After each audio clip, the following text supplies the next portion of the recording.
What's going on, everybody? MatthiasReX back here again, and today I want to talk about Us, Jordan Peele's new horror thriller movie.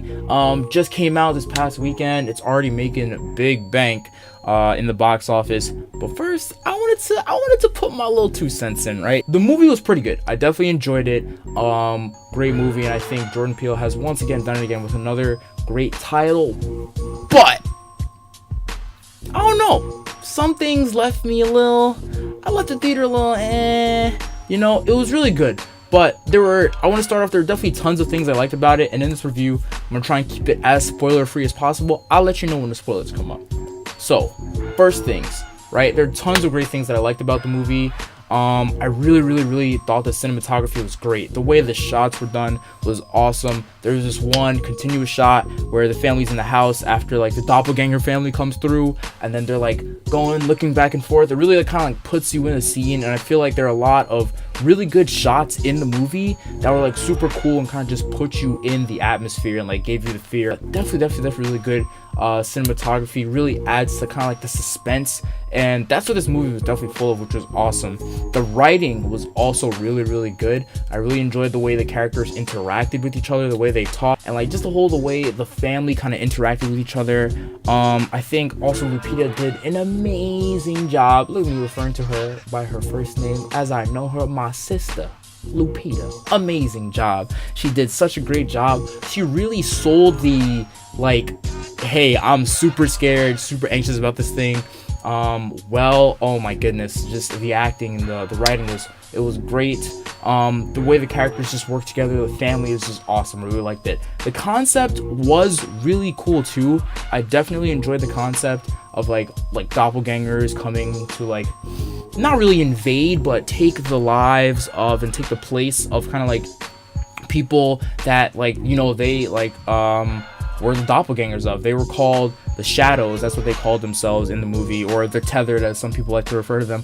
I'm gonna just straight up call them the Shadow Realm people. There was a people in the Shadow Realm, the sunken place, whatever you want to call it, since we're talking about Jordan Peele movies. The Shadow Realm people, they came back and they was like, all right, basically we're gonna kill y'all that are the copies of us, but who is really the copy here? And that's kind of something I want to touch on again. You'll see why I'm gonna touch on that later.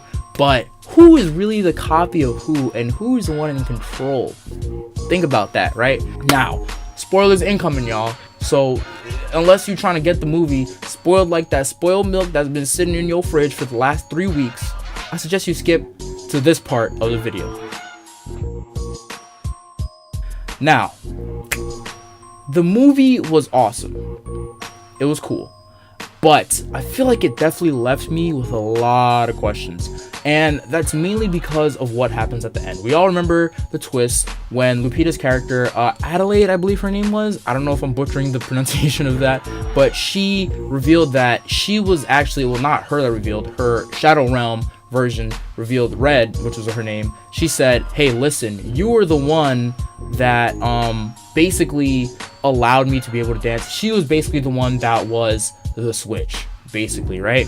So the roles were reversed. The whole movie, you go through the movie thinking, okay, she's afraid of this Shadow Realm copy of herself, but at the end of the day, she's the one that's been the copy the whole time. Now, I thought it was an interesting switch for sure, and it was really cool, but I feel like where it added another layer of interesting to the movie, it kind of confused it and opened up the door for a lot more questions that I feel like weren't really answered. And I think that's where my main kind of problem with the movie comes from. My first and I think foremost question that I'm mostly concerned about is who controls who.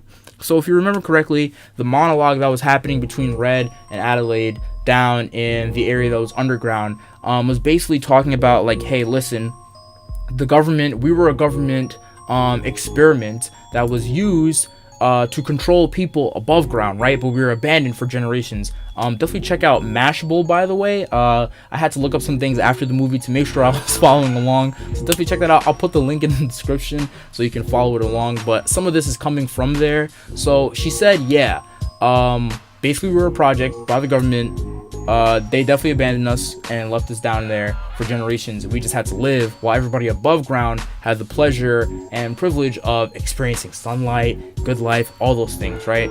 So if the Shadow Realm people control the people above ground, I got some questions, right? Because we know that Adelaide is originally a Shadow Realm person, it would make sense. Because when she showed, when the two of them were dancing, they have their memories of being like dancers, like ballet and whatnot.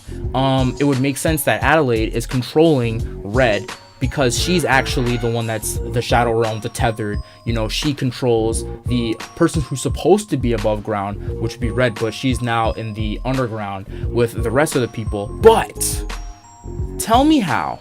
And I'm gonna have a theory for y'all coming up in a second. So tell me how her son, Adelaide's son, I forget his name, when he was with his doppelganger, he was able to kind of control him and his actions low-key throughout the whole movie. There's the one scene when they're in the closet together and he's kind of like doing the hand thing with him, trying to get him to follow his hands. He takes the mask off, right? He was able to kind of control him that way. But he's also, if y'all remember correctly, when my son hit the MVP move and hit him with that Shikamaru shadow possession jutsu, I stretched my shadow out along the line of that thread and followed it all the way back. Now I'm attached to you. And now, so we mirror each other's movements, so what? when he got out the car, Hitman with T-pose said, walk back, walk back, walk back. And he walked him into the fire and saved his family. If you guys remember that scene, he was able to control his doppelganger, right? And that's kind of where I'm confused, right? If the Shadow Realm people were made to control the people above ground, how does Homeboy hit him with that Shikamaru Nara and hit him with the shadow possession technique and like control him to walk backwards into the fire? I would say, is the boy possibly a tethered? Now think about this, right? If only the Shadow Realm, the tethered people, are able to control, because they're government experiments, they control the people above ground. Why was he able to control his doppelganger, right? As I said before. Now, what if he himself is actually, just as Adelaide was switched, a Shadow Realm person? Now think about this, right? It's a bit of a stretch, but he was the only person, if you think about it, who was able to kind of control his clone out of the family and out of people we've really seen, right? And he, when Adelaide saves him at the end of the movie from Red, after she kills Red, he kind of looks at her kind of sus. He's almost a little bit afraid of her. He definitely knows, and there's definitely something up with him. We don't really know what. It's not really touched on too much in the movie, which I kind of wish he like dived a bit more into it. But it's not really touched on. I think that he might, because he is offspring of Adelaide, maybe, you know, he's a tethered because of that, you know, by the transitive property. I don't know. But look, there's something definitely up with the kid. I feel like they didn't really dive much into it. There's some sort of connection, deeper connection between him and, I want to say, his doppelganger, and also him and his mother. Another question that I kind of had after this whole twist was kind of brought to our attention was, how was Adelaide, why was she so afraid of the other girl, right? Now, I kind of talked to my friend Kyle about this. We kind of talked about it a bit. And while we went through like discussing it and whatnot, it was basically like we came to the conclusion that when their lives switched, when the two girls switched in the beginning of the movie, well, they didn't show in the beginning of the movie, but at that scene when they're in the mirror maze and they switch, right, their lives switched because of that.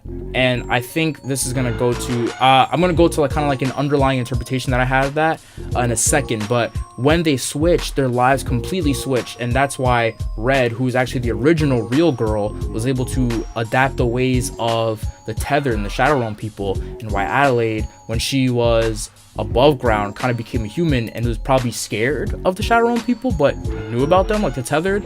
And that, like, the way I kind of interpreted that, I was thinking about it last night. I was thinking, like, that's kind of like, you know, like a rags to rich kind of story almost, you know?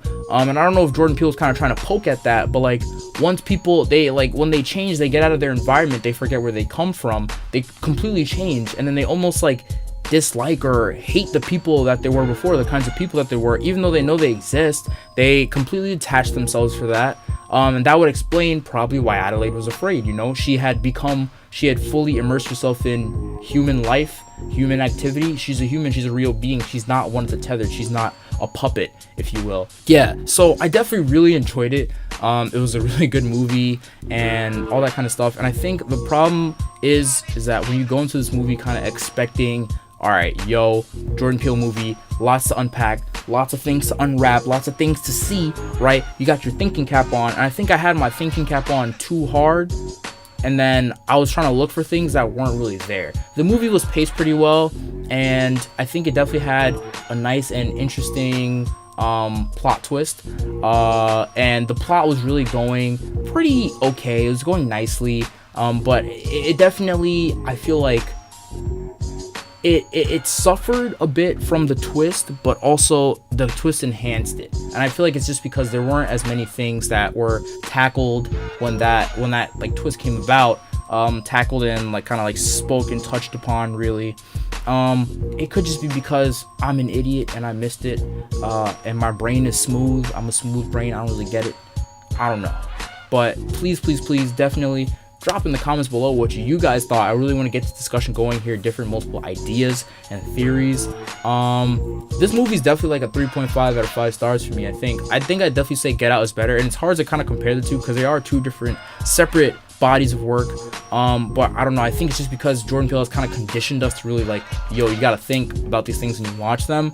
I really went in trying to expect a lot, and I feel like it wasn't all really there, and I think I'm definitely gonna need to watch it a second time. This movie definitely needs a second watch because I think there's a lot more to unwrap in this movie than there was in Get Out, that you kind of need to get a second time around. But definitely like a 3.5 out of 5, 7 to like 7.5 out of 10 movie. It was definitely really good. Definitely go see it. I'm gonna definitely see it again. I was at first thinking, should I see it in theaters or not? But I think I'm definitely gonna see it in theaters. You know, gotta support my black artists, support my black filmmakers.